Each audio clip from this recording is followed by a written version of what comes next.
Hadirin dipersilahkan duduk. Langsung Kak, langsung.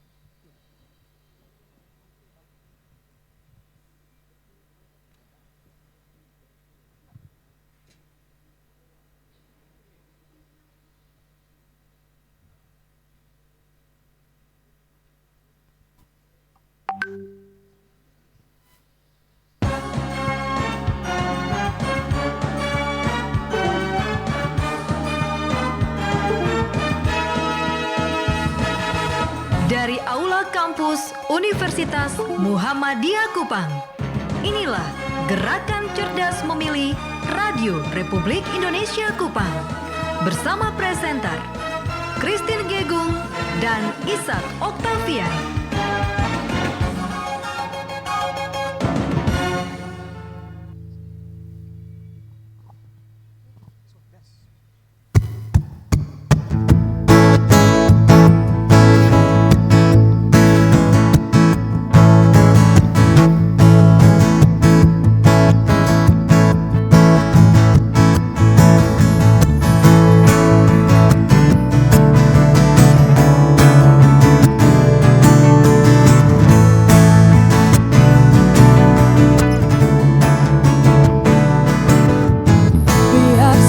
Aku tak sehebat matahari, tapi selalu ku coba tuh menghangatkanmu.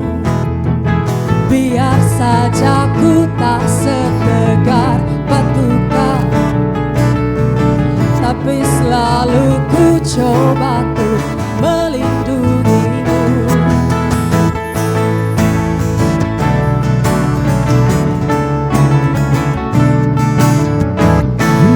Saja ku tak seharum bunga mawar, tapi selalu ku coba tuh mengharumkanmu.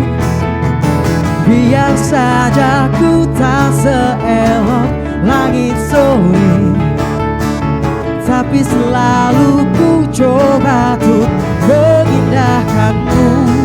Ku pertahankan kau demi kehormatan bangsa, ku pertahankan kau demi tumpah darah semua pahlawan-pahlawanku. Hey. Merah putih teruslah kau berkibar di ujung tiang tertinggi di Indonesiaku ini. Merah putih teruslah kau berkibar di ujung tiang tertinggi di Indonesiaku ini. Merah putih teruslah kau berkibar, ku akan selalu menjagamu.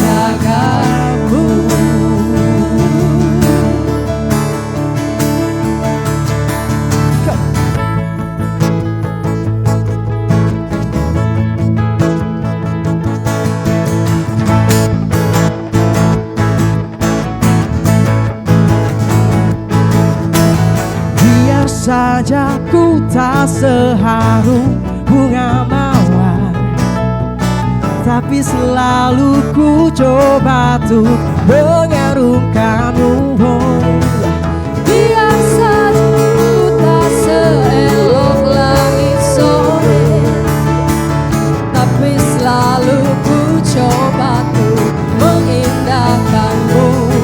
Ku pertahankan kau demi kehormatan bangsa, ku pertahankan kau demi tumpah darah semua pahlawan.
sarapan pagi kah?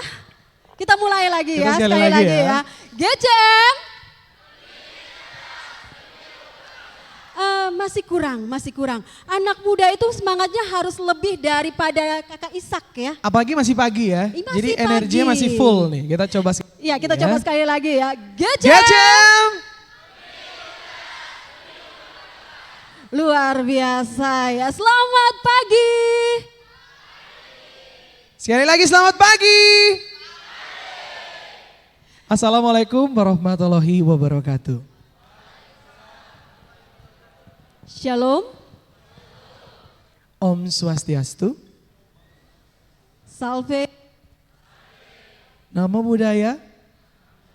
Salam kebajikan. Salam Pancasila. Pancasila. Oke, boleh kasih tepuk tangan dulu untuk kita semua yang hari ini sudah hadir pagi ini. Luar biasa semangatnya ya. Iya, dan tentunya saya Christine. Dan saya Ishak Octavian. Kita bahagia sekali ya bisa hadir pagi ini di Universitas Muhammadiyah Kupang. Oke, luar biasa. Disambut dengan luar biasa oleh teman-teman mahasiswa, juga oleh seluruh jajaran di Universitas Muhammadiyah Kupang yang sudah menyambut kehadiran kita ya. Betul, selamat pagi kami sampaikan kepada Bapak Rektor dan juga seluruh jajarannya. Selamat pagi, terima kasih untuk kesempatannya sehingga Gerakan Cerdas Memilih boleh hadir pagi ini di Universitas Muhammadiyah Kupang. Benar sekali, terima kasih untuk sambutan dan kerjasamanya ya. Betul sekali ya. Iya, dan tentunya juga pagi ini kita tidak lupa ya menyapa tentunya Kepala Stasiun LPP RRI Kupang. Selamat pagi, selamat datang Bapak Dr. Anus Jody Purgito SHMKN Bapak. Inilah senyuman manis ya dari Kepala Stasiun RRI Kupang. Beliau ini juga merupakan penanggung jawab Gerakan Cerdas Memilih LPP RRI Kupang. Sekali lagi tepuk tangan paling meriah untuk Bapak Jody. Iya, dan tentunya Gerakan Cerdas Memilih ini bisa tergelar dengan baik, dengan luar biasa hari ini atas kerja keras dari para panitia juga. Betul sekali ya. Dan penanggung jawab dan kita akan juga menyapa koordinator yang mengkoordinir ya. Iya. Berjalannya kegiatan Gerakan Cerdas Memilih di... Istilahnya dia nahkoda dari Gerakan Cerdas Memilih RRI Kupang. Benar sekali. Kita mau menyapa dulu Ibu Marta Nahak SIW, boleh? Ibu Marta berdiri. Ke depan Ibu. Boleh kita undang ke depan juga ya? Ya. Oke. Mari Ibu. Boleh maju ke depan Ibu. Kita tanya-tanya sedikit ya terkait dengan usaha dan juga kerja cerdas Kerja dari keras juga. teman-teman ya terkait pelaksanaan GCM ini. Silakan Ibu. Gimana nih Ibu Ata dengan persiapan GCM yang digelar kali ini? Ini volume kedua ya? Iya, persiapannya itu dari awal Juni ya kita sounding, kita pendekatan dengan Bapak Rektor, Bapak Zainurullah ada di sini. Terima kasih sudah meluangkan waktu. Pada awal Juni lalu kita bertemu, ada Pak Eko, apakah Pak Eko juga ada di sini? Ada Pak Sul yang sudah membantu dan sesepuh di Universitas Muhammadiyah Kupang. Kami sangat berterima kasih sehingga GCM ini bisa berlangsung di Aula Kampus Universitas Muhammadiyah Kota Kupang. Ya. Terima kasih juga untuk mahasiswa yang sudah hadir. Sasaran kita milenial yang nanti juga sebagai pemilih pemula supaya pada pemilu 14 Februari 2024 itu pemilih pemula jangan kacau suaranya. Suaranya tepat sasaran ya, bukan karena dari bisikan dari samping kiri kanan, tapi melihat sendiri bahwa figur yang pantas untuk melihat figur-figur ini yang pantas untuk memimpin negara kita. Sekali lagi, GCM Pemilih cerdas. Ya, terima kasih. Terima kasih. Iya, terima kasih untuk Ibu Marta Nahak ya. Benar. Karena terlalu semangat akhirnya ya. Mike pun tidak sanggup. Mike-nya tidak sanggup untuk menahan semangatnya Ibu Marta. Oke. Baiklah Bapak Ibu hadirin sekalian tentunya ya. Untuk kegiatan Gerakan Cerdas Memilih RRI Kupang, kamu jangan jauh-jauh dari saya. Mari. Orang cantik jangan dijauhi Oh ya, iya, harus baik, didekati. baik, Ya, baik. setuju ya? Ya, jadi perlu kita informasikan juga bahwa kegiatan Gerakan Cerdas Memilih RRI Kupang bisa didengar melalui Programa 1, Programa 2, dan juga Programa 4 RRI Kupang. Dan bisa juga disaksikan visualnya di YouTube channel RRI Kupang dan ini juga direlay di RRI Stasiun Produksi Sumba dan Ya. juga Rote.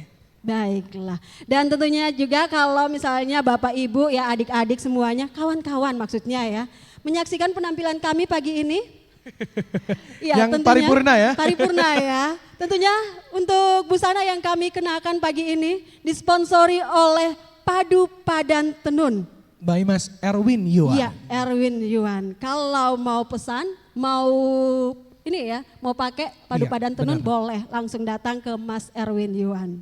Ya, dan juga perlu kami informasikan untuk rekan-rekan mahasiswa dan juga yang hadir kali ini bahwa Gerakan Cerdas Memilih ini merupakan upaya dari stasiun khususnya LPP RRI dan LPP RRI Kupang untuk memberikan edukasi sekaligus sosialisasi untuk para pemilih pemula supaya nanti ke depannya seperti yang tadi disampaikan oleh Mata jadi bisa lebih terlibat dan aktif. juga tidak salah pilih begitu. Benar. Cukup cinta saja yang salah pilih ya. Cinta juga jangan salah pilih. Oh, jangan salah pilih Sebenarnya ya. dalam hidup nggak boleh salah pilih. Oh, Jadi ya. kita perlu pemahaman yang cukup dan benar. Betul sekali. Jadi yang pasti harus benar-benar mengenal, mengetahui visi misi dari calon pemimpin dan juga calon wakil rakyat kita. Jadi pilihnya bisa tepat ya. Betul sekali. Tapi omong-omong, saya mau tanya, di sini adakah yang baru pertama kali memilih? Nanti di atau tahun di depan ya. 2024 akan baru pertama kali memilih? Adakah? Ada. Adakah? Bisa acungkan tangan berapa banyak? Mau lihat? Wah, banyak juga ya. Hampir semua ini ya. Hampir semua. Kita sama ya. Oh, Nanti sama. sama-sama ke TPS maksudnya ya. Jadi yang dulu-dulu itu dipilihnya apa Bu? Dipilihnya ya pemimpin yang berideal Oke, ya, oke. yang punya visi misi untuk Benar. membangun NTT lebih sejahtera lagi. Dan tentunya juga membangun Indonesia. Betul. Makanya perlu untuk teman-teman nanti perhatikan apa yang akan dibicarakan sebentar supaya kemudian bisa menangkap kira-kira harus melakukan apa nanti di Betul. pemilu 2024. Dan tentunya di kegiatan Gerakan Cerdas Memilih, kami berdua tidak hanya bicara sendiri, kami juga mengundang narasumber yang berkompeten tentunya, yang akan mensosialisasikan dan juga mengedukasi kepada kita semua terkait bagaimana cara memilih yang tepat dan juga calon pemimpin atau calon wakil rakyat yang tepat yang harus kita pilih. Baiklah, kita sambut bersama-sama. Ini dia narasumber kita. Ketua Komisi Pemilihan Umum Daerah Kota Kupang, Bapak Deki Balo STMM.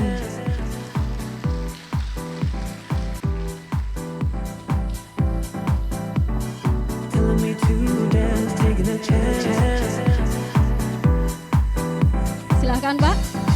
Dan selanjutnya kita berikan tepuk tangan yang paling meriah untuk perwakilan dari Bawaslu Kota Kupang, Bapak Julianus JP Nomleni SH.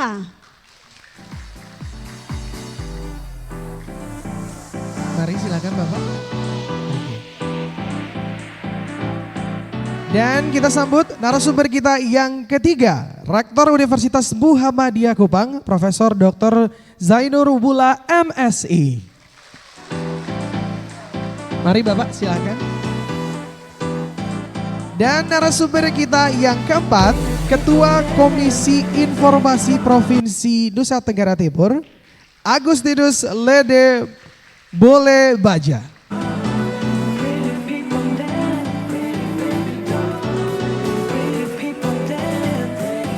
Baiklah Bapak Ibu hadirin sekalian, berikan tepuk tangan sekali lagi untuk keempat narasumber kita yang akan berbicara di Gerakan Cerdas Memilih hari ini. Ishak, kita berpisah dulu Ya ya. kita berpisah dulu, saya harus memantau teman-teman biar karena saya juga pemilih pemula ya, jadi saya duduknya di sana saja. Pemilih pemula berapa kali kamu? Ada yang bisa jawab berapa kali? Baik, ada informasi menarik juga ya.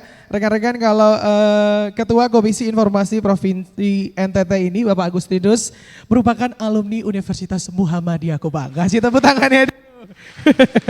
Luar biasa ya, terbukti alumni-alumninya bisa berdiri di ruang-ruang publik untuk menyatakan apresiasi, memberikan kontribusi terhadap kebangunan di Nusa Tenggara Timur. Baik, terima kasih, saya serahkan ke rekan Christine. Ya. Baik Bapak Ibu hadirin sekalian dan juga pendengar RRI Kupang di mana saja berada, kita tahu bahwa tanggal 14 Februari 2024 seluruh Indonesia termasuk Nusa Tenggara Timur kita akan berpesta. Pesta demokrasi tentunya memilih pasangan yang tepat untuk memimpin bangsa Indonesia, memimpin Nusa Tenggara Timur. Iya, dan tentunya juga ya, kita apalagi kehadiran teman-teman yang masih muda, pemilih pemula, kalau tadi dilihat begitu banyak ya. Dan tentunya kita tidak ingin mereka salah pilih atau ikut-ikutan memilih. Begitu ya, itu yang kita harapkan. Karena satu suara itu sangat berharga begitu untuk 5 tahun ke depan kemajuan Nusa Tenggara Timur. Saya juga ingin tanya pendapat dari keempat narasumber kita, bapak-bapak kita yang paling tampan ya. Dengan gayanya yang luar biasa di pagi ini, bisakah kasih tahu ke teman-teman mungkin kira-kira pemimpin ataupun calon wakil rakyat yang tepat itu seperti apa kriterianya? Silahkan, kita mulai dari Pak Deki dulu.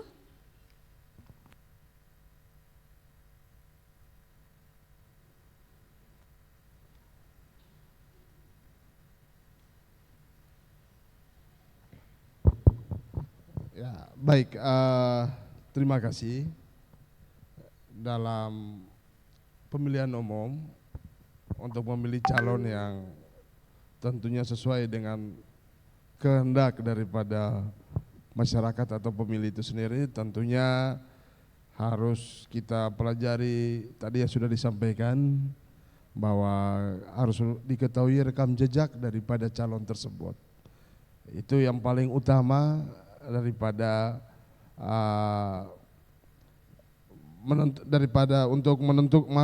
dari menentukan calon itu kita harus tahu kriterianya, kemudian visi misinya, kemudian rekam jejak ini dalam arti pekerjaannya, kemudian literatur organisasi yang pernah diikuti, hal apa saja visi misi, itu yang perlu diketahui. Itu yang paling penting dari menentukan pimpinan ke depan. Dan harapan kami sebagai penyelenggara tentunya di dalam menentukan pilihan melalui gerakan cerdas memilih, tema hari ini pemilih cerdas, pemilu berkualitas. Tentunya sebagai pemilih banyak hal juga yang harus diikuti aturan mainnya. Jadi bicara pemilih cerdas, tentunya pemilih itu sudah harus terdaftar sebagai daftar pemilih tetap DPT atau dikenal dengan DPT. Saya mau tanya, apakah adik-adik ini semuanya sudah terdaftar atau belum? Sudahkah terdaftar? Sudah. Sudah ya. Semua berarti KTP Kota Kupang ya? Ya, ini tidak selamanya karena dari berbagai daerah ya. Coba dicek yang dari daerah-daerah, maksudnya dari kabupaten-kabupaten, adik-adik. Nanti kita akan tanya lagi, tapi yang pasti ketika mau memilih harus terdaftar dulu ya Pak ya. Dan pemimpin yang ideal itu seperti apa seharusnya? Ya, tadi sudah saya sampaikan, pemimpin yang ideal itu mewakili semua aspirasi daripada masyarakat. Baiklah kalau begitu saya Pak Julianus, silakan Pak. Baik, terima kasih. Terkait dengan pemilu ini ya kita tahu ada yang dipilih dan ada yang memilih. Dan sebagai pemilih untuk melaksanakan hak dan kewajiban kita sebagai pemilih, tadi sudah disampaikan terdaftar dalam daftar pemilih. Yang kedua, untuk memilih ini sebenarnya kita juga harus tahu dulu orang seperti apa yang mau kita pilih. Harapan seperti apa yang kita mau dari calon-calon pemimpin kita. Dari situ baru kita bisa menentukan siapa yang harus kita pilih. Karena kalau kita tidak mempunyai gambaran atau harapan pemimpin-pemimpin kita masa depan, maka kita akan gampang terombang-ambing. Siapa yang datang menawarkan sesuatu kita sudah ikut. Tapi kalau kita mempunyai ukuran, sehingga dalam perjalanan ke depan kalau memang pemimpin ini terpilih, maka kita punya ukuran untuk menilai apakah dia masih layak untuk dilanjutkan atau dia harus berhenti. Sehingga tentukan dulu seperti apa pemimpin yang kita harapkan. Setelah itu baru kita melihat calon-calon kandidat-kandidat yang ada masuk tidak dalam kriteria-kriteria kita atau harapan-harapan kita. Baiklah Mungkin kalau itu begitu sementara. ya. Terima kasih. Yang pasti harus dilihat rekam jejaknya seperti apa ya, kinerjanya seperti apa untuk rakyat begitu ya Pak ya. Saya ke Pak Agus, lama tidak bersua Pak, makin mantap saja gayanya ya. Ini Ketua KPID, silakan Pak. Iya, silakan. Ya, terima kasih presenter yang sangat luar biasa. Saya sangat bersemangat karena sudah sekian tahun tidak melihat kampus ini dan kali ini saya duduk lagi di sini untuk menjadi narasumber berdampingan dengan Bapak Rektor. Ya, pertanyaan tadi bahwa pemimpin yang baik memimpin daerah ini di saat-saat ini menjelang pemilu 2024 adalah menurut saya adalah pemimpin yang tahu mengerti akan kebutuhan rakyatnya dari pelosok desa sampai ke kota. Ya, karena itu pemimpin tersebut harus turun ke masing-masing rumah penduduk, harus turun ke masing-masing penduduk sampai ke desa-desa untuk memperoleh informasi tentang apa yang mereka butuhkan hari ini dan selanjutnya. Sekian. Ya, silakan Pak Rektor. Baik, terima kasih. Berbicara tentang pemimpin, saya kira secara teori memang ada 3 hal. Pertama kualifikasi, 2 kompetensi, dan ketiga karakter. Itu secara akademik ya, secara teoritisnya begitu. Tapi dalam prakteknya banyak hal yang ternyata pemimpin itu tidak hanya dipengaruhi oleh 3. Masyarakatnya juga ya, iklim politik Indonesia juga seperti apa, iklim politik daerah seperti apa, infrastruktur seperti apa, dan semua penyelenggara atau orang-orang yang menyeleksi pemimpin. Jadi memilih pemimpin itu sulit, tetapi bukan tidak mungkin. Kalau di Indonesia ini jumlah penduduknya hampir 276 juta. Saya kira banyak pemimpin-pemimpin besar yang bisa kita lahirkan di Indonesia. Demikian pula NTT yang hampir 5,6 juta. Itu pasti adalah orang-orang NTT yang punya kemampuan yang mungkin sejak lahir dan ketika dia dibentuk oleh lembaga pendidikan dan partai politik dan macam-macam itu akan melahirkan pemimpin. Tetapi di sini perlu kita tekankan kepada pemilih. Pemilih itu harus cerdas. Pertama yang paling dia mengerti itu tentang rekam jejak, sebab pemimpin itu untuk semua orang bukan untuk per orang. Jadi sekali lagi memilih pemimpin itu memilih untuk kepentingan orang. Organisasi itu bukan menganut menuju kepada kepentingan pribadi, kelompok atau individu, tetapi dia adalah kehendak umum, kehendak rakyat. Itu secara teoritisnya begitu dan memang harus mereka lakukan. Jadi bukan karena sudah jadi pemimpin lalu mengikuti kehendak individu, keluarga, kelompok dan seterusnya. Ini yang tidak boleh jadi. Oleh karena itu para generasi muda saya mengajak agar cerdas supaya apa? Berkualitas. Cerdas di sini adalah orang yang memilih. Kita yang memilih itu harus pada posisi yang pertama tanpa tekanan. Kita tidak terpengaruh oleh hoax, berita bohong, tipu menipu, menzolim, membuling, itu kita harus tidak boleh terpengaruh. Dan kalau ada hal itu, Bawaslu harus berani. Kemudian masyarakat harus berani, media pun harus berani untuk mendukung agar terciptanya penegakan hukum untuk melahirkan pemimpin yang berkualitas. Jadi pertama itu kita itu harus cerdas. Jadi para mahasiswa yang hadir pada hari ini kan sudah pada kelompok pada usia memilih nih, mereka baru pertama kali. Jadi rekam jejaknya, jadi secara akademiknya potensi akademik. Kemudian kompetensinya, kemampuan dalam manajerial, kemampuan manajerial politik maksudnya. Jadi politik itu untuk kebaikan bersama, bukan kebaikan pribadi, kelompok dan golongan.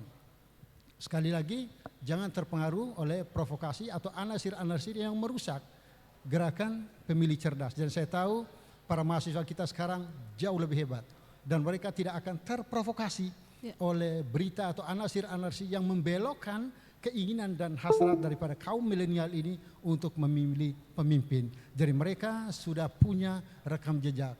Suatu saat kalau pemimpin, katakanlah pemimpin yang terpilih, dia main-main dengan aspirasi rakyat, saya kira rakyat berhak menghukum. Bagaimana cara menghukum pemimpin? Hukum pemimpin itu ketika saat pemilihan umum. Dia boleh berkampanye berapi-api dengan segala macam kemampuan. Ya saat memilih, ya ini orang nggak layak ini. Secara integritas maupun secara bagaimana hubungannya dengan masyarakat yang selama ini dia lakukan. Dari periode ke periode. Yang berikut, kita berharap pemilih cerdas bisa terlaksana apabila para penyelenggara itu netral. KPU harus netral. Pemerintah harus netral. Bawaslu harus netral. Media harus netral. Itu baru bisa. Itu baru melahirkan pemimpin yang berkualitas. Kita bisa dorong pemimpin yang berkualitas dan rakyat juga cerdas memilih. Mulai dari pusat, dari sampai ke daerah. Para pejabat politik mulai tingkat pusat sampai ke desa gak boleh memihak kepada salah satu calon, caleg, atau individu atau calon bupati, gubernur, sampai ke presiden. Harus netral. Apa kata netral? Netral itu untuk integritas. Bersatunya negeri ini. Minta maaf Bapak Ibu. Jadi netral itu adalah untuk bersatu padunya provinsi, kabupaten, kota, dan negeri. Kalau tidak netral itu bisa bahaya terhadap situasi negara dan bangsa Indonesia. Wah ini pemimpinnya enggak fair. Ini memihak sana sini. Ini penyelenggara ke sana kini. Oh tidak benar. Ini melahirkan ketidakadilan, akhirnya chaos. Kita tidak inginkan begitu. Jadi wasit yang memimpin pertandingan dalam pemilihan umum harus bersikap netral. Kemudian para penyelenggara juga kalau melakukan hal-hal, Bawaslu, Dewan Kehormatan tidak boleh tanggung-tanggung untuk melakukan penindakan tegas terhadap proses penyelenggaraan pemilihan umum. Itu baru bisa negeri ini akan bagus. Terima kasih. Baik, terima kasih Prof. Sainur. Dan seperti yang disampaikan bahwa harus netral ya, semua unsur harus netral untuk menyukseskan pemilu 2024. Dan yang pasti jangan sampai karena ada faktor keluarga atau kenalan atau mungkin diajak ayo memilih yang ini, kita akhirnya memilih calon pemimpin atau calon wakil rakyat yang salah. Itu yang tidak kita inginkan ya.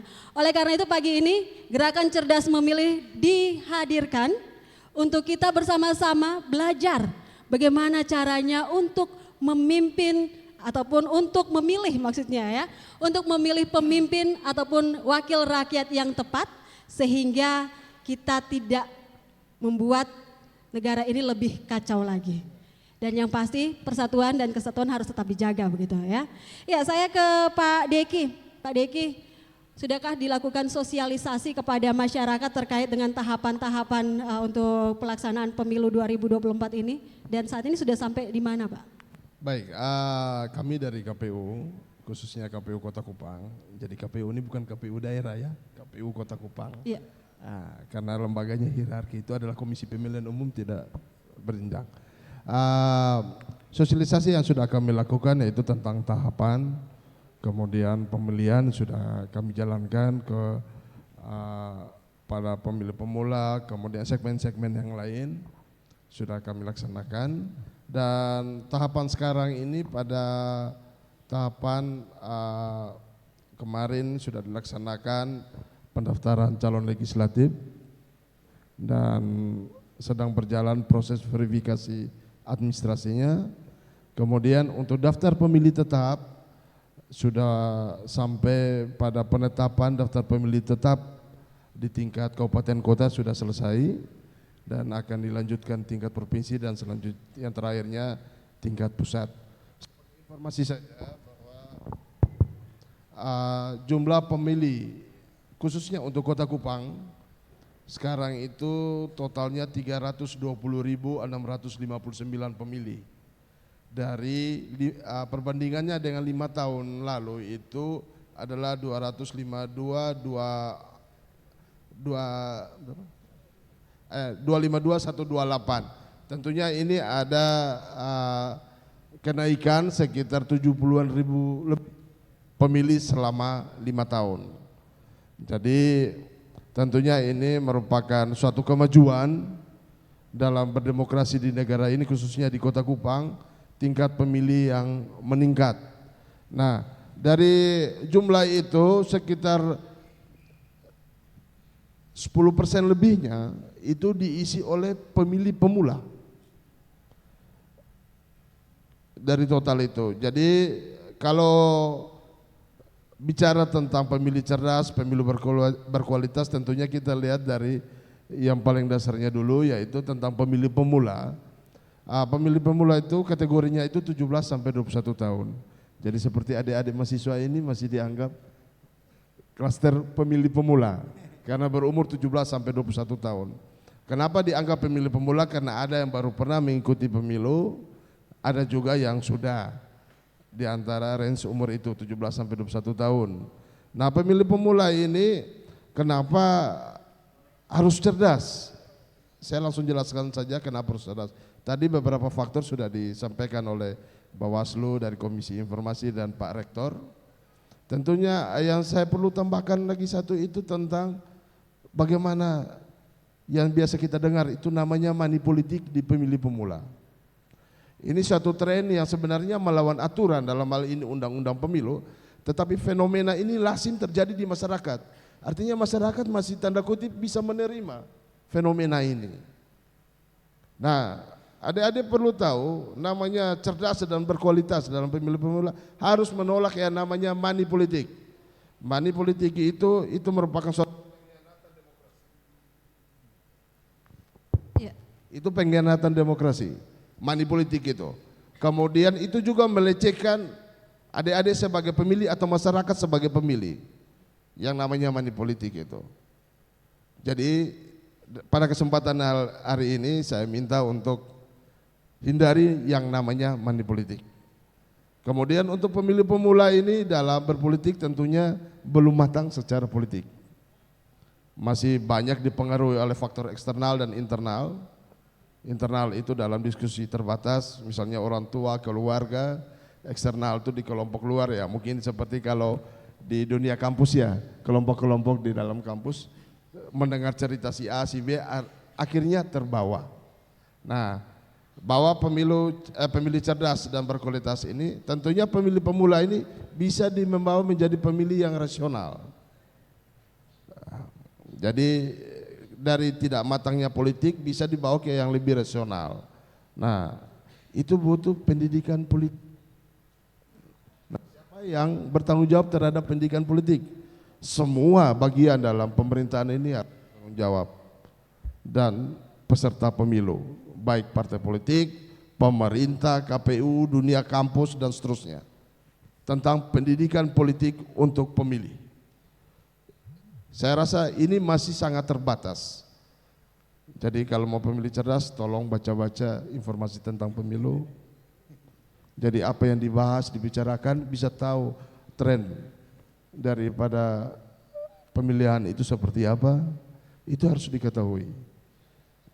Dengan demikian penentuan calon atau calon legislatif atau kepala daerah yang dipilih betul-betul menampung semua aspirasi yang diinginkan. Jadi kalau ada yang tadi saya bilang ada money politik dan seterusnya, itu tolong dihindari. Berbicara money politik ini memang suatu fenomena yang abu-abu. Dengan berbagai cara mereka melakukan money politik itu. Iya. Itu manis sekali ya, pendekatannya sangat manis begitu ya. Tapi kita yakin bahwa adik-adik yang ada di Universitas Muhammadiyah tidak gampang terbujuk dengan yang namanya money politik, betul ya? Iya. Dan yang pasti tadi sudah dikatakan bahwa ada begitu besar potensi terjadi pelanggaran ya, money politik, bujuk rayu begitu ya, dan juga black campaign, pelanggaran-pelanggaran yang dilakukan menjelang pemilu 2024 dan kita tidak ingin itu terjadi tentunya. Nah kalau dari Pak Julianus sendiri Pak, untuk Bawaslu, untuk pengawasannya terhadap pelanggaran-pelanggaran yang mungkin saja terjadi, mungkin sudah terjadi, bagaimana? Ya. Dalam proses pelaksanaan pemilu saat ini, ya kita tahu pemilu adalah sarana untuk pergantian pemimpin. dia merupakan sarana, dia sirkulasi kepemimpinan yang dilakukan secara damai. Ini konstitusional yang diambil oleh bangsa ini dalam melakukan pergantian pemimpin. Dalam proses pemilu saat ini, tentu pelaksanaannya itu dengan berbagai regulasi yang ada. Undang-Undang 7 untuk pemilu, Undang-Undang 10 nanti untuk pilkada. Jadi ada 2 undang-undang untuk mengatur pemilu dan pemilihan kepala daerah. Itu prosesnya. Nah, tentunya dalam proses yang ada sekarang ini, semuanya diharapkan berjalan sesuai dengan koridor aturan yang ada, regulasi yang ada. Turunannya baik di KPU ada PKPU, di kami Bawaslu ada yang namanya peraturan Bawaslu. Dan karena itu tugas kita Bawaslu untuk bagaimana menjaga seluruh proses ini bisa tetap ada dalam jalur yang sudah ditentukan. Dan karena itu dalam berbagai kesempatan Bawaslu juga sudah melakukan sosialisasi, melakukan dialog dengan berbagai stakeholder yang ada. Karena dalam pelaksanaan ini secara undang-undang iya, kami penyelenggara khususnya Bawaslu diberi kewenangan untuk melakukan pengawasan. Tapi dalam pelaksanaannya tentu kita tidak mungkin berjalan sendiri. Semua ini perlu didukung oleh berbagai pihak.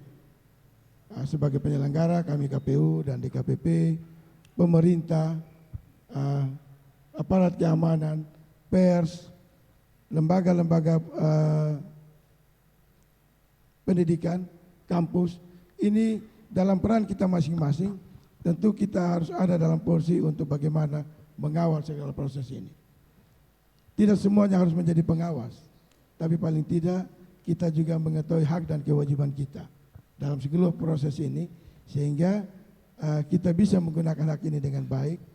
Karena itu dengan menggunakan hak ini dengan baik, tentu proses pemilu yang ada juga akan berjalan dengan baik.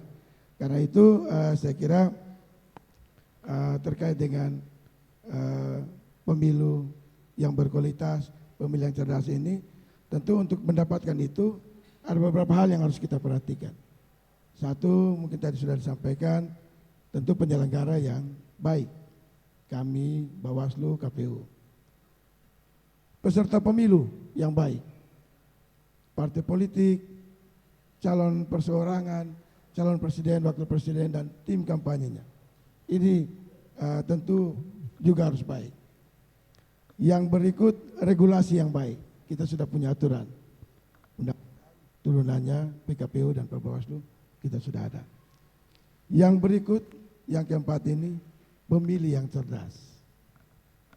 Kita mau mencapai pemilih yang berkualitas, maka keempat komponen ini harus ada, bukan satu kesatuan yang harus kita jaga untuk bagaimana kita mencapai pemilih yang berkualitas. Karena itu pada kesempatan ini kita berbicara tentang pemilih yang cerdas, maka tentu kita harus melihat pemilih yang cerdas itu juga seperti apa.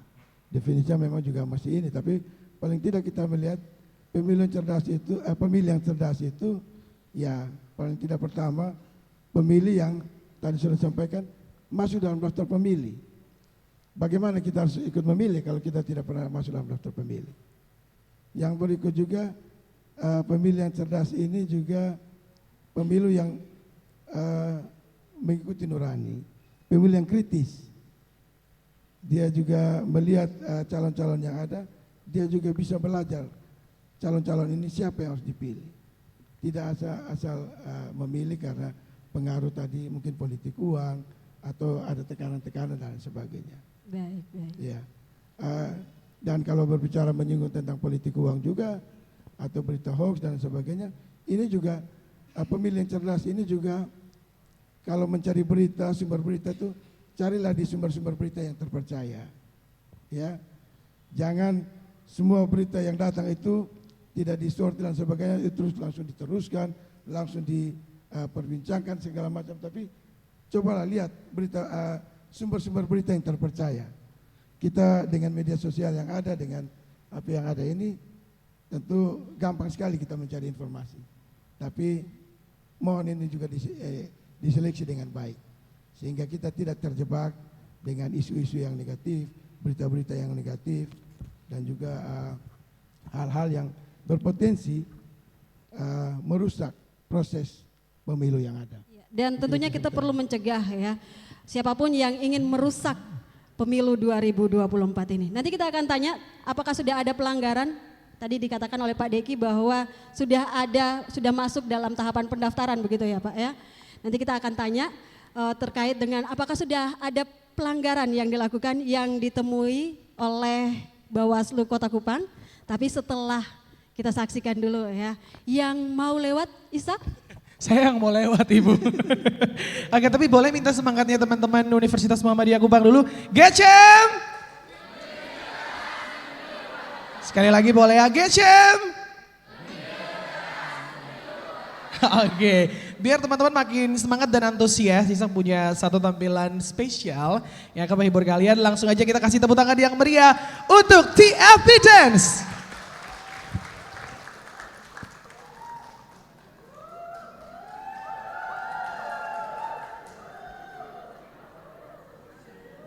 Ladies and gentlemen, this is the first people of 0, 1. Bring it back, bring it back.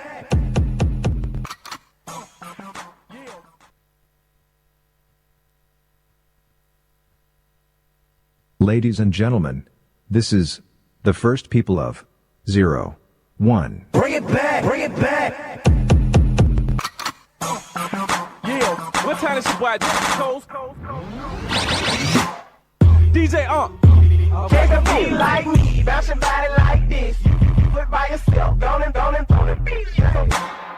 Break loose on the rock, break it back, hit the stage with my bomb and my socks. Now they hope.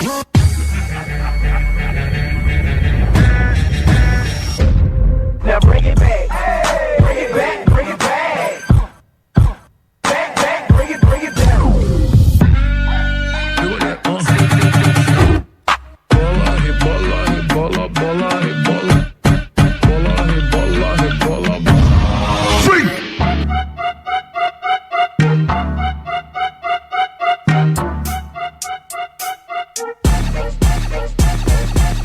Yeah, he know he just a number and he good with that. Play along cause he know I got it super wet. It's a bad bitch affair and he knew that. If you can't hit it right, where your crew at? I need a nigga with a tongue like a motor. Stroke game that gon' put me in a coma. He got a bitch but shit, I don't owe her. Treat him like my son, put that nigga in a stroller. Agora, vai, toma, toma. Agora, vai, toma.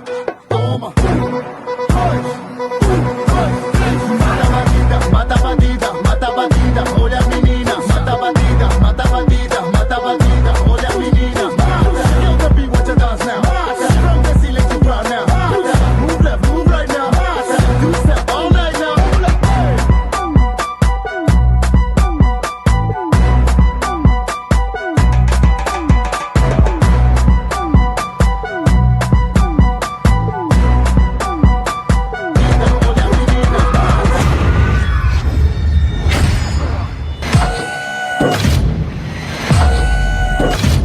Hold up, wait a minute. Dollar bills, keep on falling for me. I love the way it feels. I came here to drop some money, dropping all my money. Drop some money, all this stuff so yummy, yeah. Twerking, when I buy the things I like. Dollars dropping on my ass tonight. Drop some money, dropping all my money. Drop some money, all this stuff so yummy, yeah.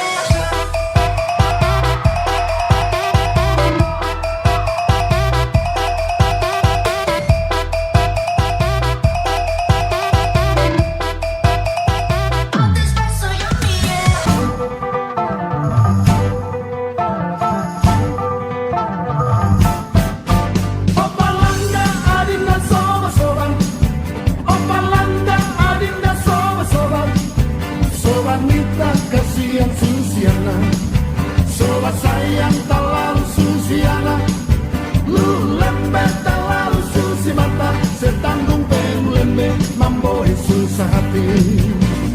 Nairaiki Nakitu omeko pante baru kolare pante baru.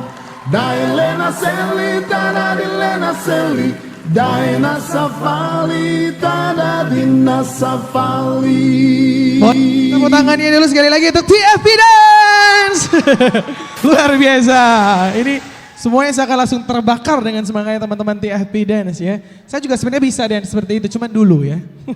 Oke, baik. Nah, mungkin tadi dari apa yang sudah disampaikan oleh para narasumber kita dengan perbincangan yang menarik, ada yang mengganjal di benaknya teman-teman yang ingin ditanyakan, boleh saya kasih kesempatan sekarang untuk teman-teman ya.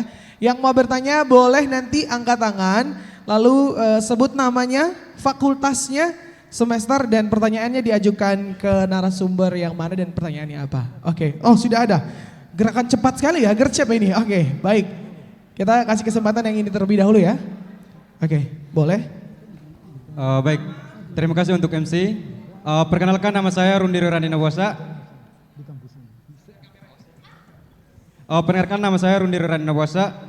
Tentunya saya kuliah di Universitas Muhammadiyah Kupang, Fakultas Visipol, jurusan Sosiologi.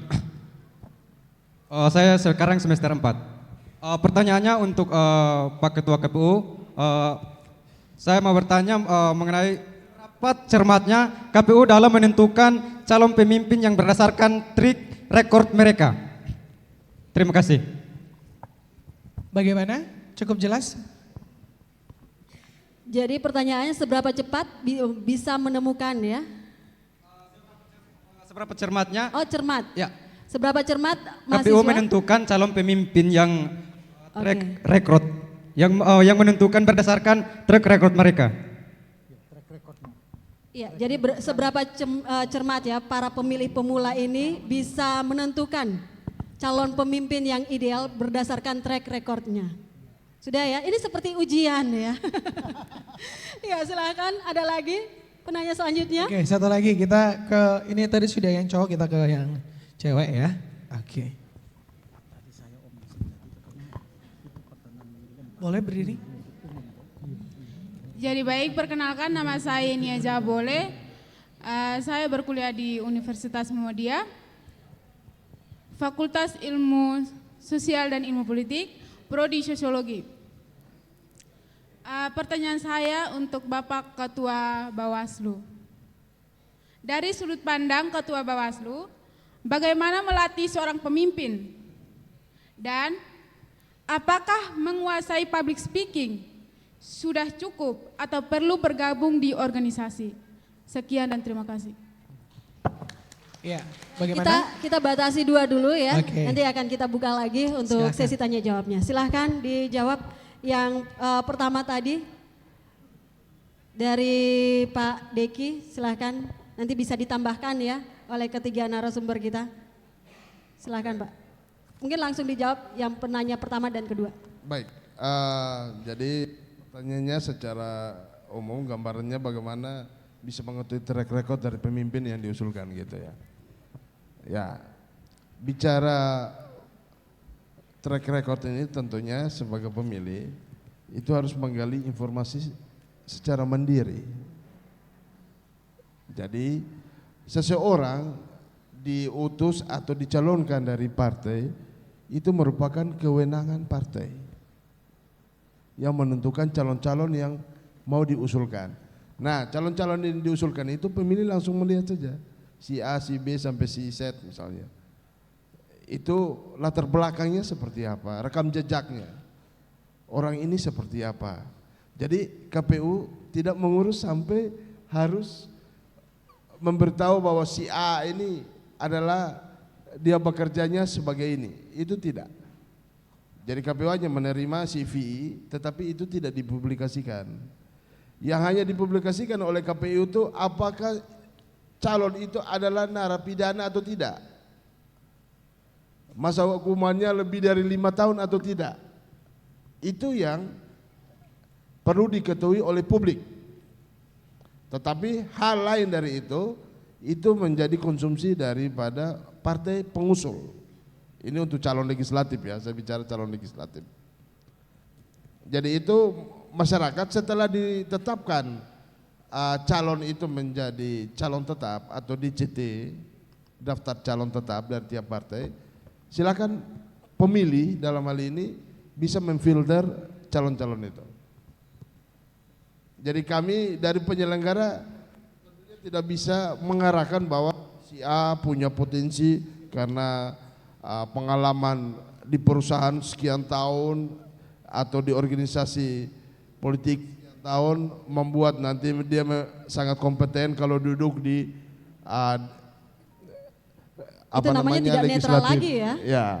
Jadi kami untuk KPU sendiri secara umum saja mengikuti regulasi, yaitu berkaitan dengan hal-hal teknis yang sudah termuat. Jadi calon itu tidak boleh bermasalah hukum atau dicabut hak politiknya karena kasus hukum, itu yang kami lihat. Tetapi kalau menyangkut kriterianya, silakan adik-adik bisa membaca di medsos atau di media massa atau di media elektronik informasi-informasi tentang kepemiluan yang tadi sudah disampaikan oleh Pak Ketua Bawaslu, bahwa bacalah pada situs-situs atau harian-harian yang terpercaya. Baik. Supaya jangan tergiring oleh opini yang dibangun. Kalau opini yang dibangun kalau sudah negatif, tentunya adik-adik juga akan menangkap atau cara berpikirnya itu negatif thinking ya, artinya berpikir negatif. Tetapi berbicara tentang hoax dan hal-hal yang menyesatkan, pada kesempatan ini juga kan ada hadir Pak Ketua Komisi Informasi Daerah yang punya kewenangan itu. Itu nanti saatnya kampanye-kampanye hitam, black campaign atau istilahnya black campaign, yang memuat isu SARA dan seterusnya itu pasti akan di blacklist gitu. Baik, baiklah. Seperti itu. Kita beralih ke pertanyaan kedua yang tadi Ishak sudah pergi kemana ya Ishak? Ishak menghilang ya. Ya silakan mungkin langsung ditanggapi untuk penanya kita yang kedua tadi bertanya terkait dengan sudut pandang Bapak. Silakan Pak Deki terlebih dahulu, tadi ditujukan kepada Ketua KPU ya. Ya silakan. Mungkin bisa diulangi lagi pertanyaannya sayang.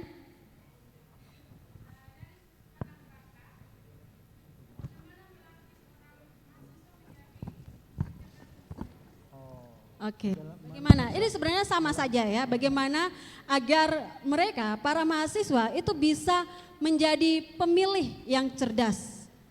Kita ke Pak Agus dulu Pak, silakan Pak. Ya, baik, terima kasih. Sebelum saya menjelaskan sedikit tentang kapasitas saya sebagai Ketua Komisi Informasi dalam kaitannya dengan gerakan cerdas memilih, ada satu pertanyaan untuk mahasiswa. Jawabnya harus cepat, jangan lama-lama, angkat tangan dengan cepat. Siapa yang sudah tahu pemilu 2024 itu dilaksanakan pada tanggal berapa? Terima kasih, turun. Ya. Tidak butuh jawaban, yang penting tahu saja ya. Saya sempat hitung hanya 10 orang dari sekitar 200 mahasiswa yang hadir.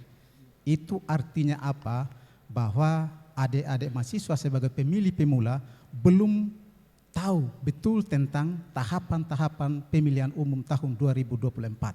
Padahal sudah dijelaskan oleh KPU, Bawaslu dari tingkat pusat sampai ke daerah, termasuk lembaga-lembaga lain yang punya kepentingan tentang bagaimana pemilu itu dilaksanakan dengan baik. Dan karena itu, ini porsi saya. Makanya saya tanya duluan, siapa yang tahu tentang tanggal pelaksanaan pemilu serentak di 2024? Ternyata hanya sekitar 10 orang. Padahal tanggal 14 Februari itu adalah hari kasih sayang. Saya berpikir semuanya serentak angkat tangan, ternyata tidak. Ya. Teman-teman semua, bahwa informasi pemilu itu adalah hak semua masyarakat untuk mengetahuinya. Ya, kalau tagline kami di Komisi Informasi adalah informasi publik, hak Anda untuk tahu. Ya, saya hilangkan publiknya menjadi informasi pemilu, hak Anda untuk tahu. Begitu Bapak Ibu semua. Bagaimana kita mewujudkan sebuah pemilu yang berkualitas. Tentu kita harus mengetahui seluruh informasi terkait pemilu. Caranya bagaimana? Ya, segala media sudah siap. Ada melalui media massa, ada Twitter, ada Facebook, ada Instagram, dan lain-lain sebagainya. Informasi itu sudah disajikan dengan baik oleh KPU dan Bawaslu dan lembaga-lembaga lain yang berkepentingan tentang bagaimana pemilihan umum itu bisa berjalan dengan baik. Teman-teman semua, hak untuk memperoleh informasi publik terkait dengan, khususnya terkait dengan informasi pemilu, supaya mewujudkan pemilu yang cerdas dan berwibawa, itu dijamin oleh Undang-Undang Dasar Negara Republik Indonesia tahun 1945 di pasal 28F. Ya. Selanjutnya, hak untuk memperoleh informasi publik juga itu adalah hak asasi seseorang. Jadi tidak ada yang menghalang-halangi, tidak ada penyelenggara pemilu yang menghalang-halangi atau menutup-nutupi informasi publik terkait dengan pemilu. Kecuali ada informasi-informasi yang tidak boleh diketahui oleh masyarakat umum, maka KPU dan Bawaslu atau badan-badan lain tidak boleh memberikan informasi-informasi itu. Maka hari ini sangat tepat bagaimana pemilih pemula, mahasiswa dan lain sebagainya, mulai dari sekarang silakan mengecek, silakan mencari, silakan memperoleh informasi-informasi tentang pemilu. Jika Anda sudah memperoleh informasi dengan baik, tentu yang kita harap adalah pemilu itu akan berkualitas, saya jamin. Tapi kalau Bapak mereka hanya mulai dari sekarang hanya ingat tanggal 14 itu, berarti ya informasi lain akan hilang. Nanti kaget-kaget, oh ini bagaimana, ini caleg ini siapa? Calon gubernur ini siapa? DPR ini siapa? Oh, saya tidak tahu. Pergi memilih di TPS dengan hanya tahu satu saja, mungkin caleg dari kota satu saja. Yang lain tidak tahu, sampai sana lihat-lihat dulu. Akhirnya walaupun memilih, tetapi itu tidak cerdas, lihat-lihat saja langsung, oh yang penting menggunakan hak pilih Anda. Tidak seperti itu. Hak pilih Anda harus digunakan dengan baik-baik, karena itu harus menguasai informasi tentang pemilu. Nah, apa kepentingan Komisi Informasi Provinsi Tenggara Timur? Sebagai lembaga mandiri negara yang dibentuk berdasarkan Undang-Undang Nomor 14 Tahun 2008 tentang Keterbukaan Informasi Publik, maka Komisi Informasi mempunyai peranan penting untuk mengawasi penyelenggara. Dalam hal ini KPU dan Bawaslu, supaya pemilu itu bisa dilaksanakan secara transparan dan terbuka. Nah, kalau sudah demikian, ya tidak saja Komisi Informasi, seluruh masyarakat punya tanggung jawab mengawasi proses pemilihan umum di Indonesia dan di Nusa Tenggara Timur. Syukurlah bahwa proses ini sudah berjalan dengan baik, tetapi masih panjang, masih ada 1 tahun. Maka wajib hukumnya bagi kita semua untuk mengawasi proses pemilu dari sekarang sampai kepada pelaksanaan dan lain-lain sebagainya. Karena itu, yang saya tegaskan di sini bahwa Anda sebagai pemilih pemula, bagaimana mewujudkan diri Anda sebagai pemilih cerdas dan bagaimana mewujudkan pemilu yang berkualitas, maka gunakan hak Anda untuk mengetahui, mencari, dan menemukan informasi-informasi tentang pemilu mulai hari ini sampai pelaksanaan pemilu. Saya kira demikian, masih banyak tapi cukup dulu. Disimpan dulu ya. Iya, dan kita ke Prof. Sainur. Prof, mungkin bisa menanggapi apa yang disampaikan oleh mahasiswa yang tadi sudah menanyakan ya, terkait dengan bagaimana kita memilih ya pemimpin yang ideal begitu. Ya, baik, terima kasih. Pertanyaan tadi tentang bagaimana cara kita bisa mengetahui track record. Memang untuk mengetahui track record itu kan dari ratusan bahkan ribuan. Kalau kita di Kupang ya cukup yang kita tahu tentang di Kota Kupang. Di Provinsi NTT cukup itu, ya DPD-nya, DPRD-nya dan seterusnya. Yang ke pusat dan sekian. Tak usah tahu di Republik ini kan banyak banget. Tapi untuk Capres dan Cawapres ini kan hanya ya untuk hari ini kita belum tahu siapa. Tapi yang sudah jelas itu mungkin partai yang memenuhi 20% untuk mengusung. Tapi kalau yang lain kan masih sangat cair, masih sangat dinamis. Tunggu tanggal penetapannya baru kita tahu siapa yang Capres dan siapa yang Cawapres. Oke, kita lanjutkan. Bagaimana caranya mengetahui? Saya kira ini banyak hal. Tadi sudah disampaikan oleh Pak Agus yang menyampaikan itu kita bisa memperoleh dalam banyak hal. Tapi bagi saya yang paling utama itu adalah KPU. Bagaimana cara mensosialisasikan caleg-caleg ini? Kalau kita lihat dari jadwal untuk melakukan kampanye ini kan tidak lama-lama banget. Nah, tapi saya usulkan ya untuk pemilih cerdas yang di Kota Kupang, ya kita lihat dapil-dapil kita di Kota Kupang ini. Nah, untuk mencari pemimpin yang cerdas, jelas yang pertama partai politik. Jelas. Karena partai politik tugas utamanya adalah merekrutmen. Kader-kader pemimpin itu parpol yang menyeleksi dan merekrut, lalu dia tampilkan untuk dicalonkan dalam pemilihan umum dari berbagai tingkatan itu. Dan yang kedua, Bapak Ibu bisa memperhatikan ya, calon secara teori dia harus memahami paling tidak dari wilayah itu. Kalau calon DPRD-nya itu harus dari wilayah, karena dia harus mengetahui seluk-beluk dari semua persoalan. Yang kedua, secara teoritis dia adalah juru bicara dan aspirasi, faham benar tentang kebutuhan sosial, ekonomi, jasmani dan rohaninya, bahkan rohania daripada masyarakat itu. Nah, sehingga calon adalah orang-orang yang betul-betul merakyat, orang-orang yang terlahir dari wilayah itu, sehingga itu kita bisa tahu rekam jejaknya. Nah, kalau dari lain datang pasang di dapil, tinggal di lain tempat, masuk dapil sekian, ini kita sulit mengetahui rekam jejak. Yang berikut, untuk ke sekarang ya kadang gak susah untuk memahami rekam jejak. Media sosial itu sangat transparan. Tetapi itu juga perlu kita pilah. Ada media sosial yang minta maaf, kita lihat di berbagai macam itu membullying, menzolimi, macam-macam itu yang saya sebutkan pada awal tadi. Itu juga ada. Nah, ini kan butuh self control. Kehati-hatian kita bagaimana mengontrol setiap sisi informasi ini baik, buruk, benar atau tidak, sehingga kita tidak salah memilih. Ingat 5 tahun itu waktu yang sangat lama. Jadi pemimpin ke depan tuh Bapak Ibu yang menentukan. Bukan hanya 1-2 orang, total seluruh mahasiswa yang ada di dalam ruang ini juga berhak untuk menentukan siapa pemimpin saya di masa yang akan datang dari berbagai macam level dan tingkatan sampai ke pusat. Yang berikut, yang berkaitan dengan pemilih cerdas dan berkualitas. Cerdas dan berkualitas.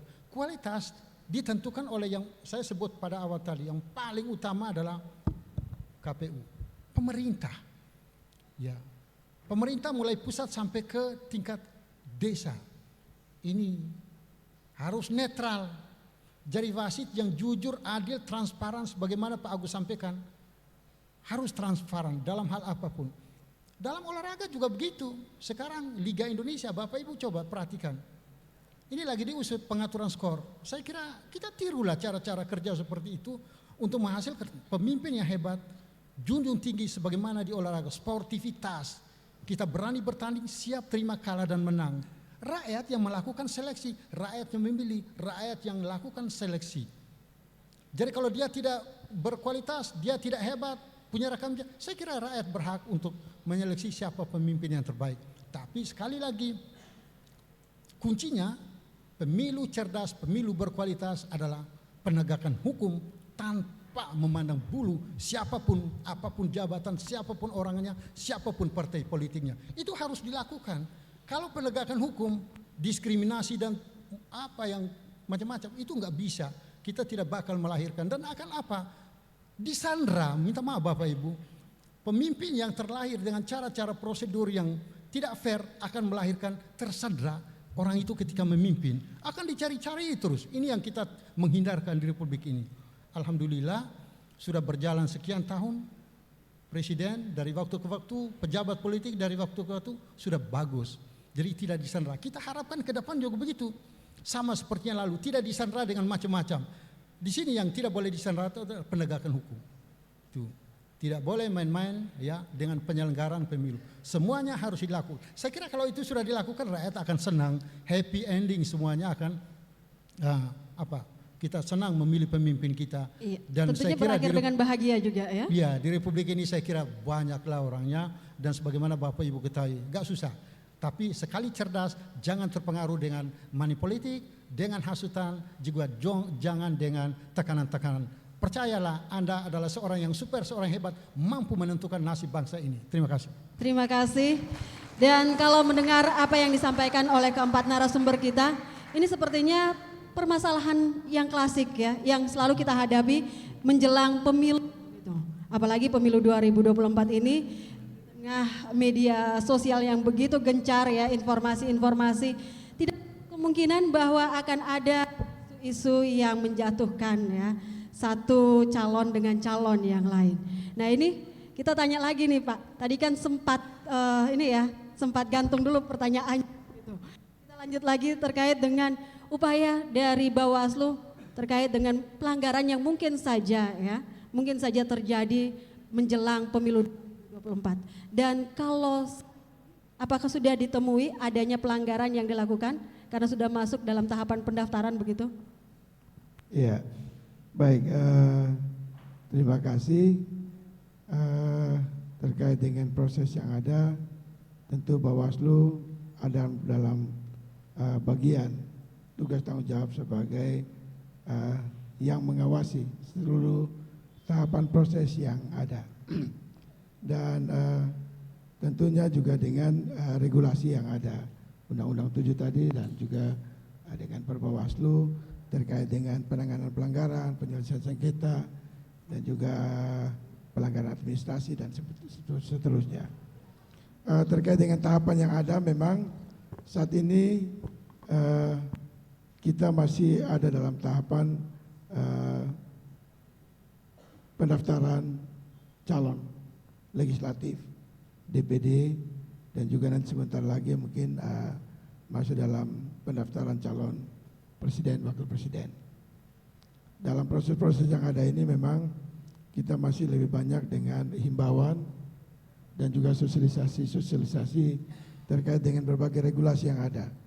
Apakah itu yang berdampak pada administrasi atau berdampak pada pidana maupun pelanggaran pemilu lainnya.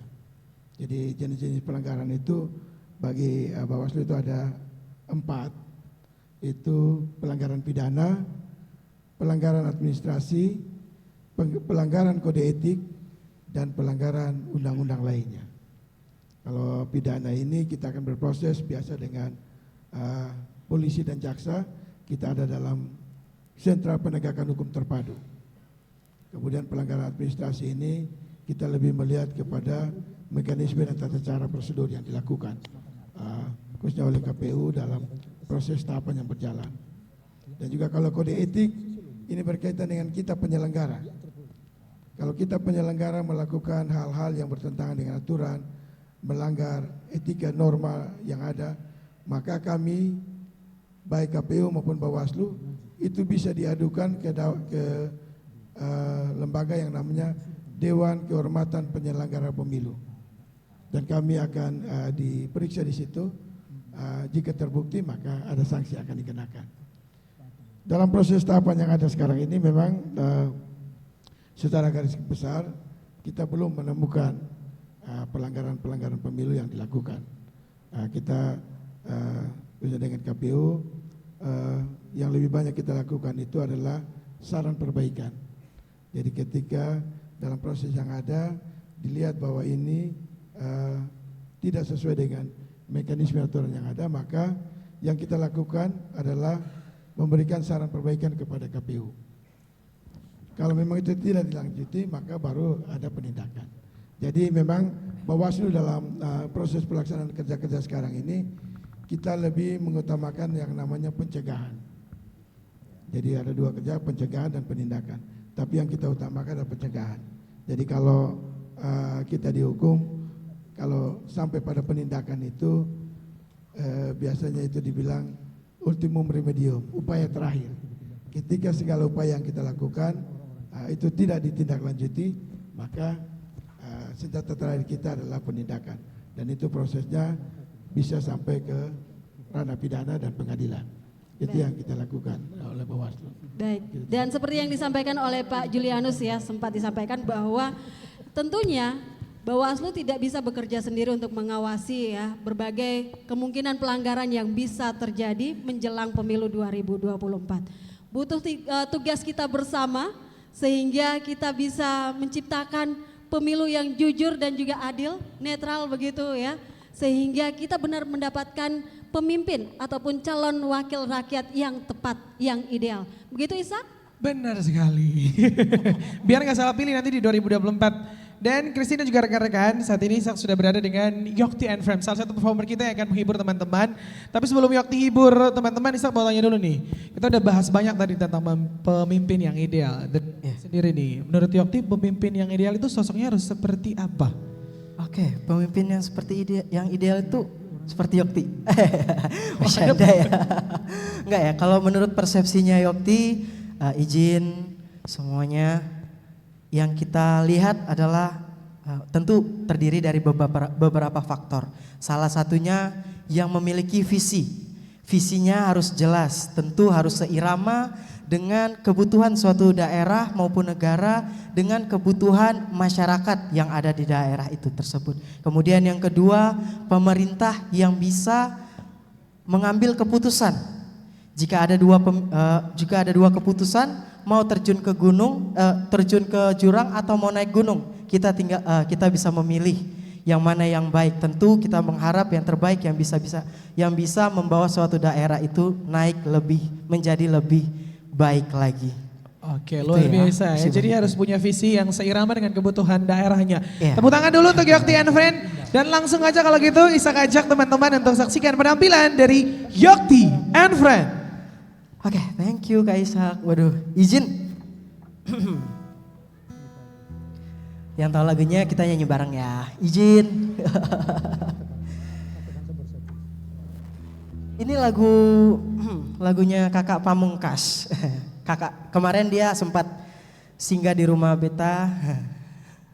Kota ngomong-ngomong, beta izin bawa dia pulang lagu. Yang tahu lagunya kita nyanyi bareng.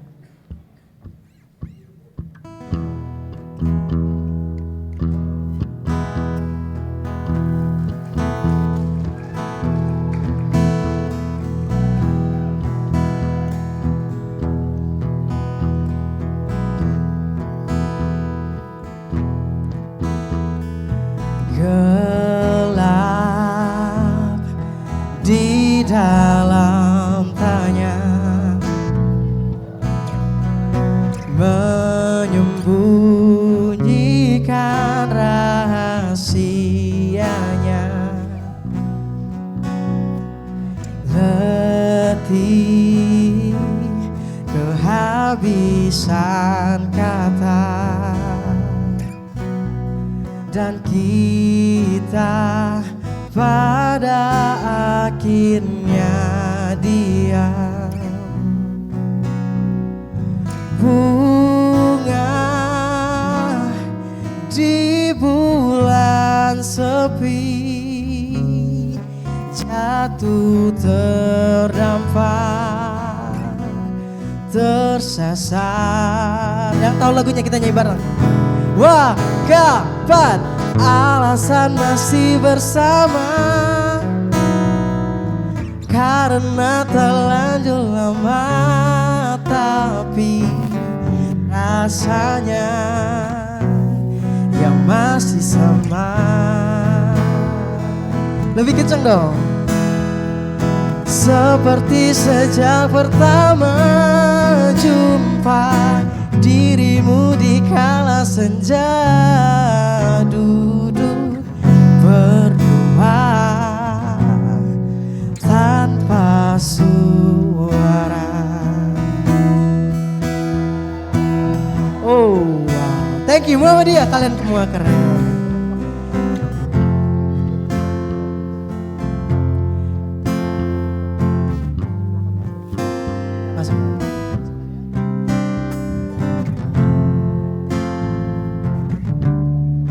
Pokoknya buat yang tahu lagunya kita nyanyi bareng. 2, 3, lelah, kehabisan kata, dan kita pada akhirnya diam, bertanya mengapa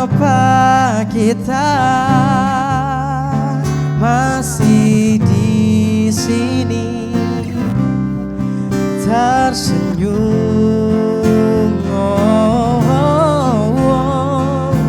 Alasan masih bersama bukan karena terlanjur lama, tapi rasanya yang masih sama. Seperti sejak pertama jumpa dirimu di kala senja, duduk berdua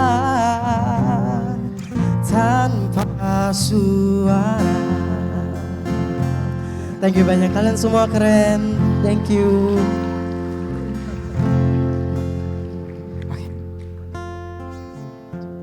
Selanjutnya kita kembalikan. Menuju Gerakan Cerdas Memilih RRI. Menuju Pemilih Cerdas. Bapak, beta dengar-dengar nih, katong punya To'o dengan Mama Kici ini ada ikut caleg kah? Bapak juga dengar begitu. Bilang Doma ikut caleg tahun depan. Kok kenapa? Hai Bapak beta nih bingung. Beta mau pilih siapa? Dong tuh ketong pun keluarga dekat. Terus? Ya kalau mau dibilang sih ketong pun orang dalam Ju. Tapi Beju takut. Nanti kalau ketong sudah pilih dong nanti dia bilang ketong keluarga ini sudah baik. Harus mati di dong nih. Soal usah takut aneh. Pilih orang tuh yang mewakili suara rakyat. Dia punya visi, misinya harus jelas. Ais, dia punya rekam jejak dalam hal memimpin juga ada. Bukan karena dia itu kotoputooko, teoko, atau apapun itu. Karena kalau kotong pemilihnya cerdas, maka kotong pun pemilu ke depan berkualitas. Tapi menurut anak apa? Cocok kesone kalau ikut caleg. Hai Bapak son cocok memang. Bapak hanya kerja duduk-duduk begini nih. Emangnya Bapak ada rekam jejak apa di masyarakat di sini? Saya ada. Kamu cepat. Lain terus. Ya, Bapak Ibu hadirin sekalian dan juga pendengar RRI di mana saja berada, kita masih dalam acara Gerakan Cerdas Memilih dan tentunya kita ingin cek lagi ya semangat dari mahasiswa-mahasiswi Universitas Muhammadiyah Kupang, GCM.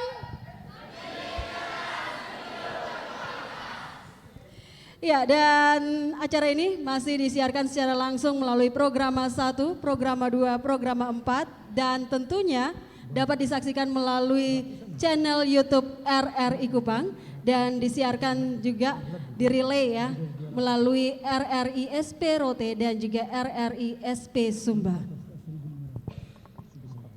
Dan kita lanjut dulu ya, santai-santai dulu. Keempat narasumber bisa santai dulu.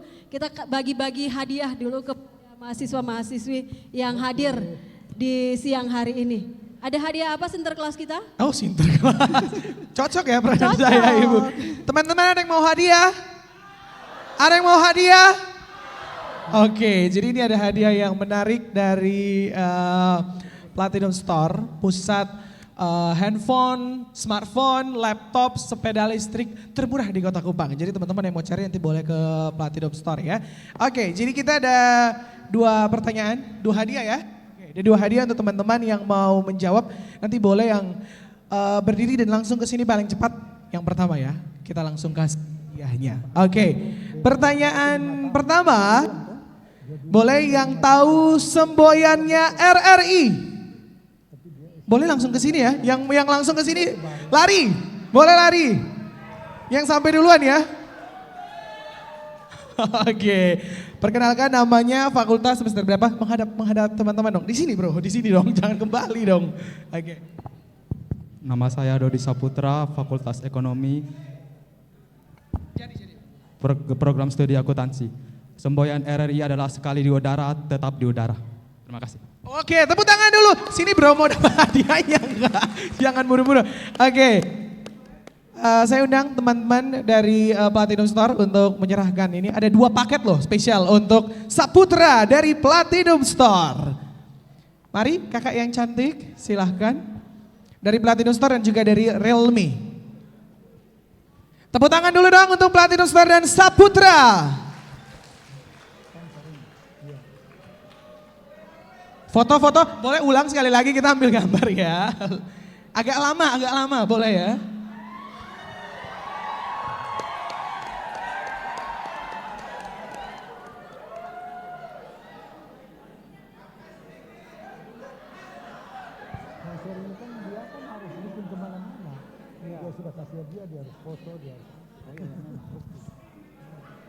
Oke, terima kasih Saputra dan juga teman-teman dari Platinum. Kita masih ada 1 lagi ya Kak, masih ada 2 lagi tapi untuk 1 orang. Pertanyaan berikutnya untuk yang cepat seperti tadi ya aturannya, yang mau langsung maju ke sini dan jawab pertanyaannya.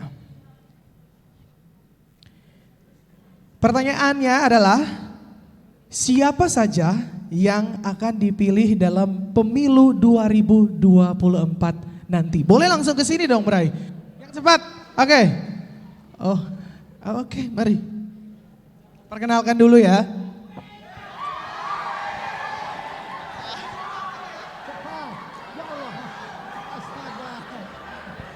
Kacau. Berani bayangkan nanti perempuan foto dengan dia. Iya, itu lebih takut. Woi, cepat, hei.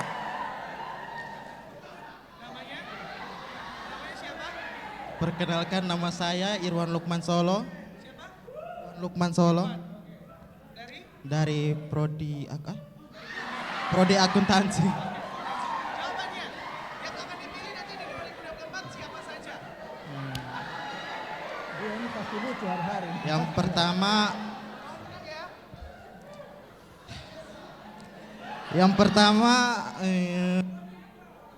Prabowo. Ya ampun. Oh, dia nggak jadi. Oke, boleh langsung ke sini ya. Mari. Dari perkenalkan agak cepat ya. Perkenalkan, nama saya Krisdayanti Veto, biasa disapa Yanti. Saya dari Prodi Akuntansi, semester 2. Peserta pemilu adalah partai politik untuk pemilu anggota DPR, anggota DPRD provinsi, anggota kabupaten atau kota,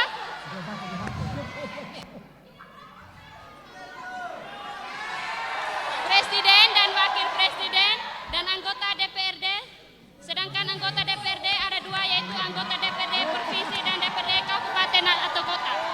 Lengkap ya, tepuk tangan. Sebentar dong, di sini dulu dong Krisdayanti. Oke, benar ya, nanti yang kurang lebih akan dipilih tadi ya, presiden, wakil presiden dan seluruhnya pokoknya ya. Oke, mari kakak-kakak dari Platinum Store boleh menyerahkan diri untuk Krisdayanti. Habis ini 1 lagu ya. Oke. Buka maskernya, kita ambil gambar Krisdayanti.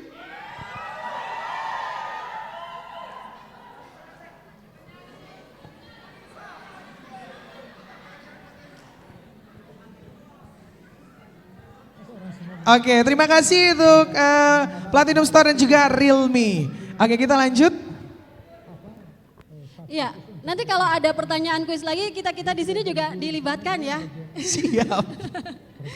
Baik, Bapak Ibu hadirin sekalian pendengar RRI Kupang, kita masih di acara Gerakan Cerdas Memilih dan kita lanjut lagi bersama dengan keempat narasumber kita. Ada Bapak Deki Balo, Ketua KPU Kota Kupang, Bapak Julianus Nomleni, Ketua Bawaslu Kota Kupang, Bapak Agus Baja, Ketua Komisi Informasi Daerah Provinsi Nusa Tenggara Timur, dan tentunya tuan rumah kita ada Prof.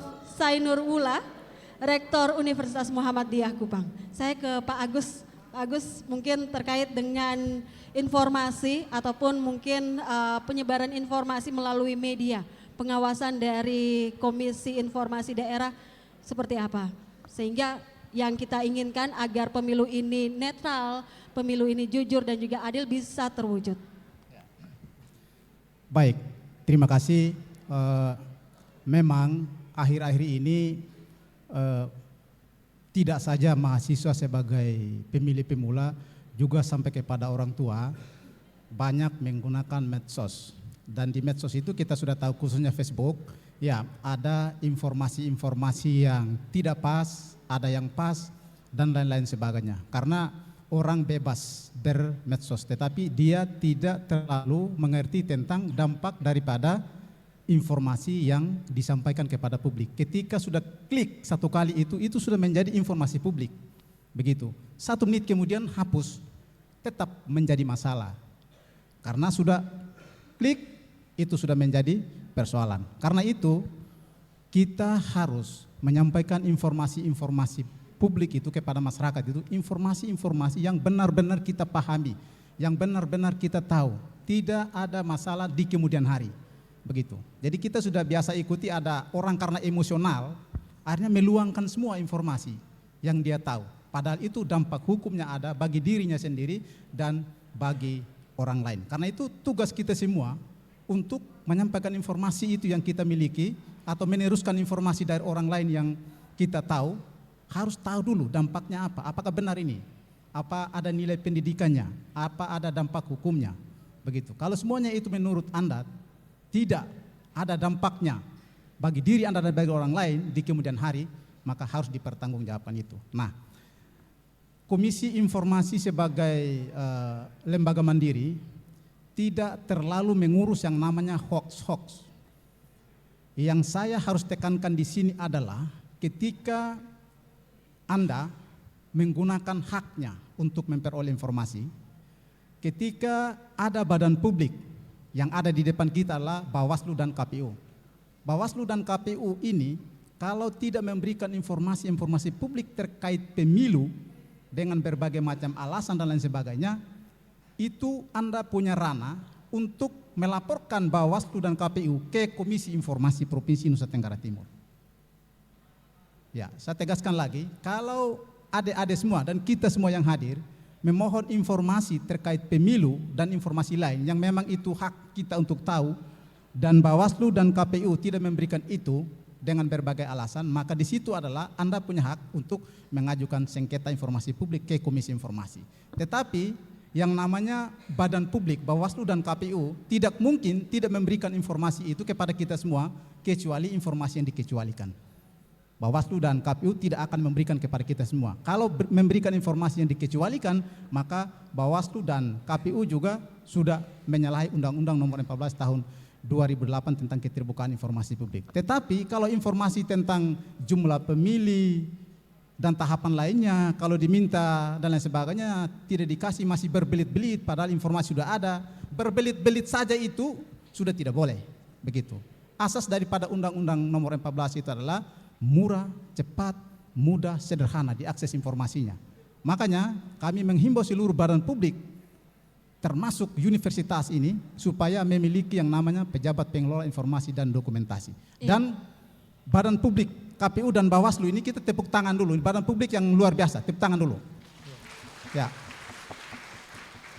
Ya, 1 tahun berturut-turut mereka mendapatkan predikat informatif tahun lalu. Dan tahun ini ya saya belum buka karena tanggal 18 bapak-bapak mereka akan diundang lagi untuk menerima penghargaan sebagai badan publik yang baik di Provinsi Nusa Tenggara Timur, khususnya di Kota Kupang. Nanti kalau ada undangan nanti baru kita tahu di saat pengumuman Pak Deki dan Pak Baik, Balong. Pak Agus, Ya, kalau misalkan untuk pengawasan dari Komisi Informasi Daerah ya untuk Nusa Tenggara Timur terkait dengan mungkin iklan ataupun kampanye yang akan dilakukan begitu melalui media elektronik maupun media online. Pengawasannya seperti apa?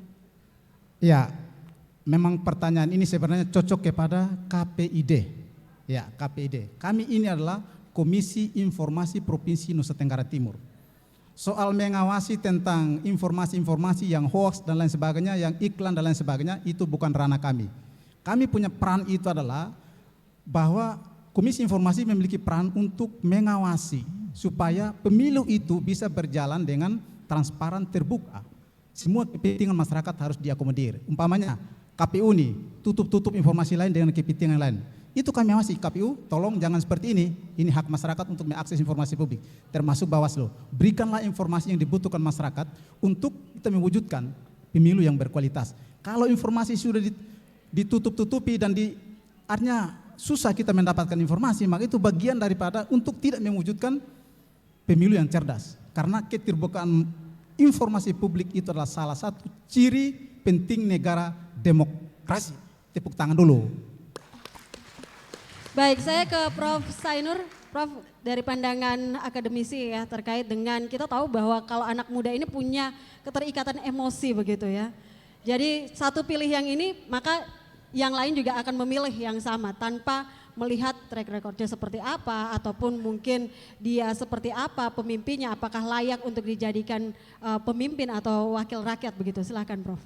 Baik, terima kasih. Jadi meskipun kita itu satu kampus, kita bersikap netral. Perlu diketahui bahwa lembaga pendidikan tinggi, khususnya kami, saya sebagai rektor itu, kita itu tidak boleh, haram hukumnya terlibat langsung maupun tidak langsung dalam aktivitas politik. Partai politik atau jadi tim kampanye atau tim sukses, itu enggak boleh. Itu bisa diberhentikan. Ya. Dan itu melanggar aturan kami di perguruan tinggi. Nah oleh karena itu, sebagai rektor, kita sama sikap itu dengan pemerintah harus netral. Tuh, kita berikan kesempatan seluas-luasnya kepada siapapun. Karena di dalam organisasi itu bukan hanya kita. Banyak parpol, banyak macam-macam warna-warni, agama, suku, ras, antar golongan dan macam-macam. Sehingga bagi kami pemimpin netral, kami memberikan keseluruhan. Mahasiswa itu punya otonom, Pak. Setiap individu, setiap masyarakat, setiap apapun kita itu punya hak otonom, kebebasan pribadi yang sangat hakiki untuk kita menentukan siapa pemimpin kita. Kita melakukan pilihan politik ke parpol apa, calegnya siapa, DPD-nya siapa, capres dan segala macam. Pokoknya pejabat politik mulai dari pusat sampai ke daerah itu punya hak yang otonom. Siapapun, kita dalam rumah saja berbeda. Mungkin kita tiap hari berbincang-bincang begini, tapi ketika masuk di bilik suara lain. Itu akan berubah dan itu memang otonom, hak pribadi yang kita harus akui sebagai hak asasi. Yang kedua yang saya ingin tekankan bahwa kenapa disebut di Indonesia kok pesta demokrasi, tidak sama dengan di Barat. Di Barat itu kalau demokrasi pemilihan umumnya gak ada kalimat pesta. Kita malah pesta, malah dilakukan juga pesta demokrasi. Nah ini apa? Ajang untuk kita apa? Bersilaturahmi itu. Kita bermain secara cantik, elegan, banyak senyum ketawa, pilihan boleh berbeda. Dan memilih pemimpin tadi yang saya sebutkan hak otonom, tapi dia punya kemampuan. Saya yakin masyarakat Indonesia ini sudah pintar. Tapi kita tekankan di sini adalah peran dari pemerintah, KPU, Bawaslu, juga lembaga pendidikan. Saya setuju dengan hari ini. Ini sangat bagus kerjasama RRI dengan kita untuk melakukan, ini bagian dari sosialisasi yang sangat masif kepada generasi muda, kaum milenial untuk tahu. Paling tidak, kalau peraturan sih oke, itu hafal teks. Sulit orang menghafal, tapi hak dan kewajiban yang paling asasi akan dia tahu. Hak saya apa, kewajiban saya apa terhadap negara ini selama 5 tahun.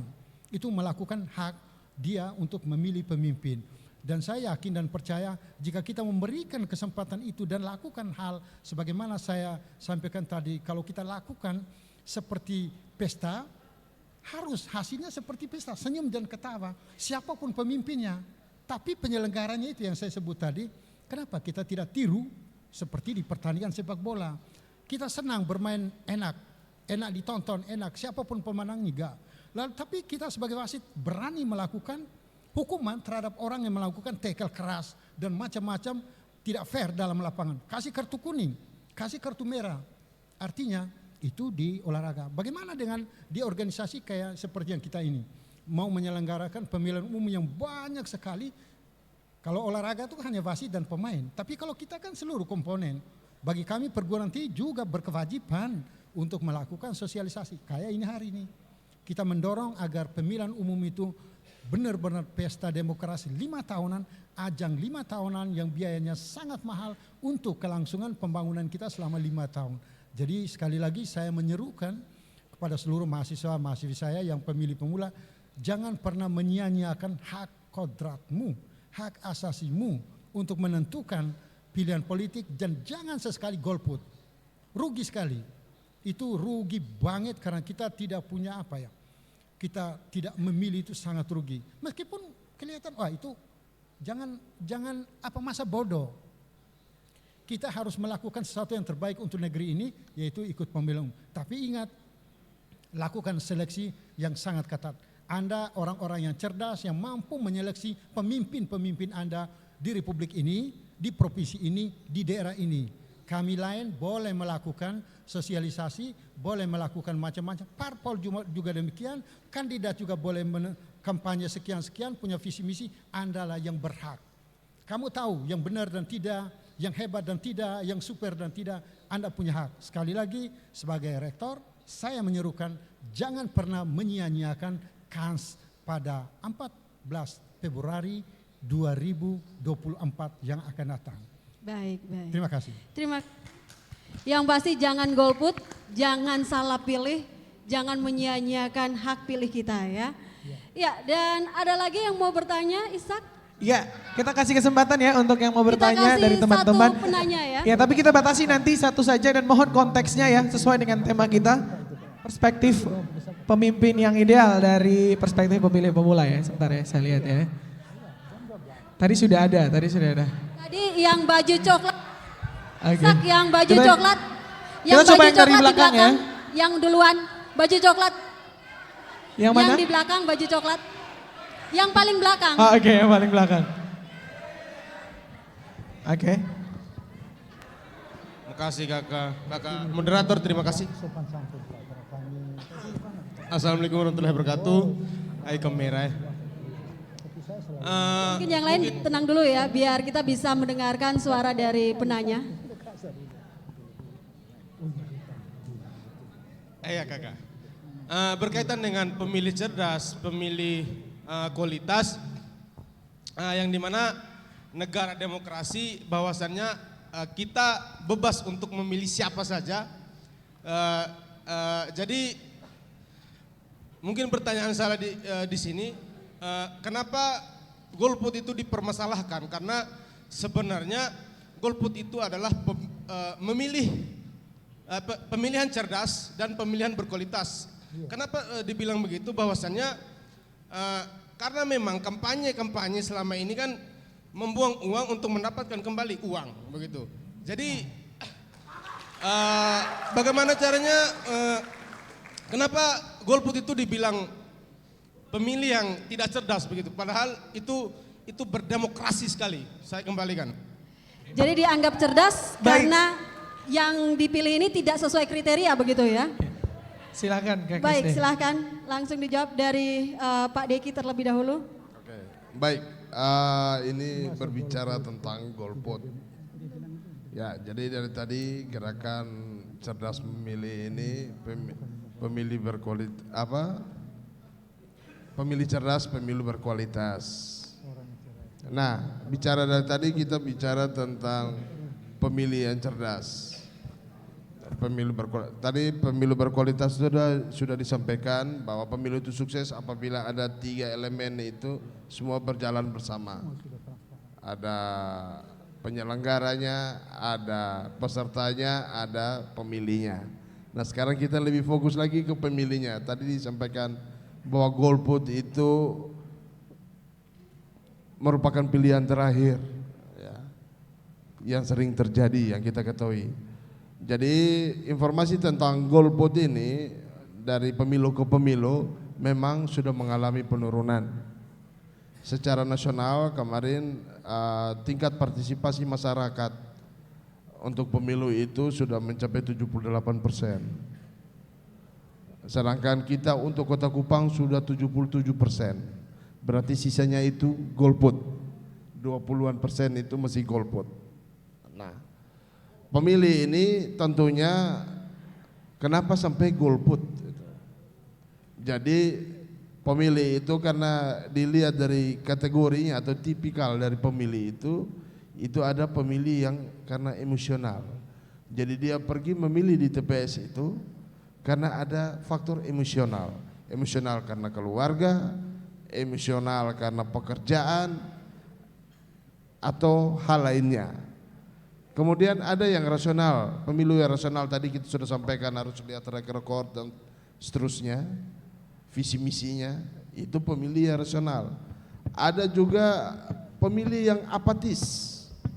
Nah, golput ini masuk ke pemilih yang apatis ini. Jadi apatis itu menggambarkan begini, saya pergi coblos juga, saya tidak merasa manfaat dari apa yang saya coblos. Itu cara berpikir pemilih apatis. Jadi dia merasa pergi dan tidaknya tidak punya kompetensi. Dalam arti tidak punya kepentingan. Saya coblos si A juga belum tentu si A melihat saya. Itu yang perlu kita hindari yang namanya apatis. Karena kemajuan suatu bangsa itu untuk negara itu bisa berdaulat itu tentu ada di pemilih ini. Dia yang menentukan masa depan bangsa. Nah, masa depan bangsa yang ditentukan lewat pilihan itu melalui apa? Melalui keterwakilan yang dipilih. Jadi kita masyarakat ini tidak semua bisa bersuara langsung ke pemerintah dalam menjalankan roda pemerintahan. Semua rame-rame 100 orang pergi untuk harus begini, harus begitu. Semuanya kan ada keterwakilan.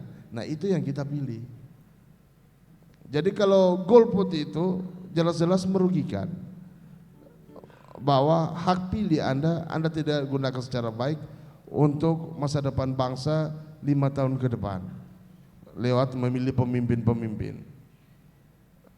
Kenapa harus keterwakilan? Ya ini karena sistem pemerintahan kita berdaulatnya seperti itu, lewat keterwakilan. Lewat keterwakilan itu segala program pemerintah, segala apa yang akan dilaksanakan pemerintah diketahui oleh rakyat lewat keterwakilan itu dan disampaikan kepada rakyat. Jadi Bapak Ibu bisa tahu, oh ini ada pembangunan di Kota Kupang, di Kelurahan A segala macam segala. Ya informasinya kan lewat keterwakilan. Nah kalau Bapak Ibu tidak memilih keterwakilan, itu kan sia-sia. Dan tentunya demokrasi di negara ini tidak akan berjalan dengan lancar, dengan baik namanya ya. Jadi menentukan pilihan keterwakilan itu yang harus difilter. Baik. Jadi maksud pemilih cerdas itu bagaimana memfilter calonnya itu agar apa yang menjadi masukan atau rencana dari masyarakat itu bisa perjuangkan. Baik. Jadi Kakak Nyong sudah ini ya, sudah yakin mau memilih 2024 ya? Oh tidak.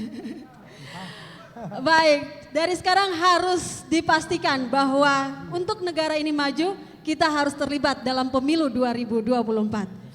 Baik, terima kasih dan kita akan lanjut lagi setelah kita mendengarkan lagu dari Samaria Band. Tepuk tangan yang paling meriah untuk Samaria Band. Selamat siang semuanya. Sudah mulai hampir jam makan siang, tapi saya mau teman-teman lebih semangat lagi. Selamat siang semuanya. Mohon izin para narasumber, kita agak goyang kepala ke kiri ke kanan sedikit ya teman-teman. Siap. Oke.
satu dua orang yang begitu kalau mereka punya calon-calon.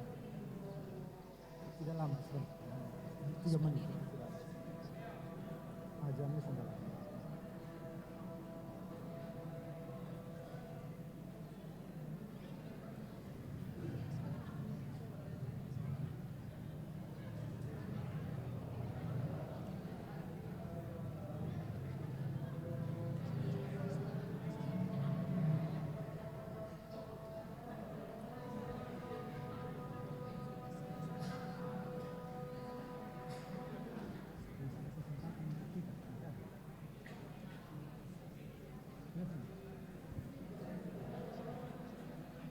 Closing statement.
Siap.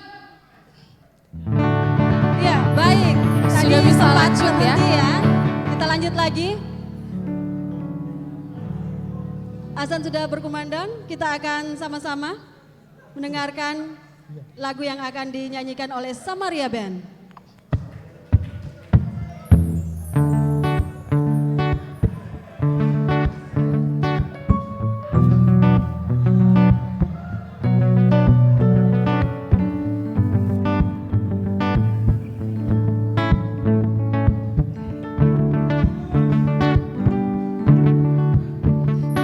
Hitam begini, beta NTT senyum manis su pasti bikin lu mete, jadi jang heran lah kalau dong tanya apa dari NTT.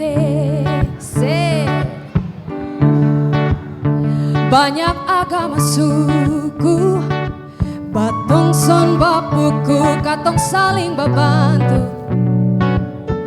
Satu deng satu dulu sampai sekarang semua basodara. Senyumnya terngiang-ngiang nih orang NTT sayang, manis sampai tulang-tulang, jangan lihat nanti terbayang. Oh ini su yang dong bilang aset NTT nih sayang, senyum manis madu jang dilawan, candu sampai lupa jalan pulang. Saya mau tahu lagu ini. Senyum dong manis, manis dong orang NTT, macam deng gula air dong manis tuh sampai mau perem atau laki dong gaga-gaga apalai soal hati dong bikin nyaman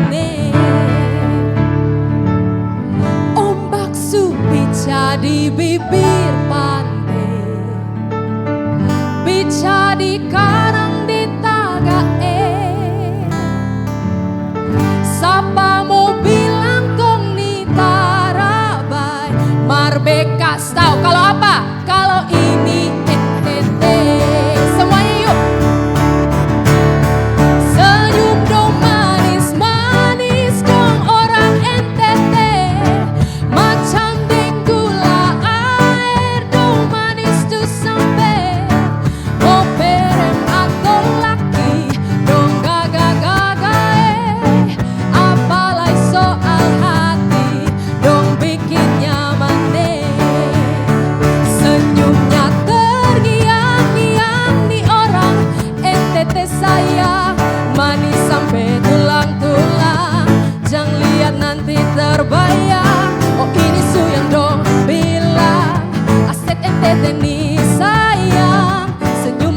Aduh jangan dilawan, candu sampai lupa jalan pulang. Sekali lagi yuk.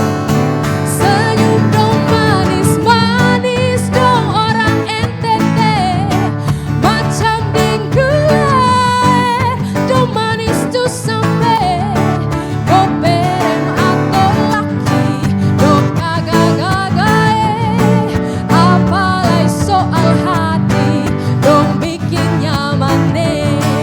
Koperem atau laki dong gagah-gagae, apalai soal hati. Katong bikin apa? Katong bikin nyaman nih. Terima kasih.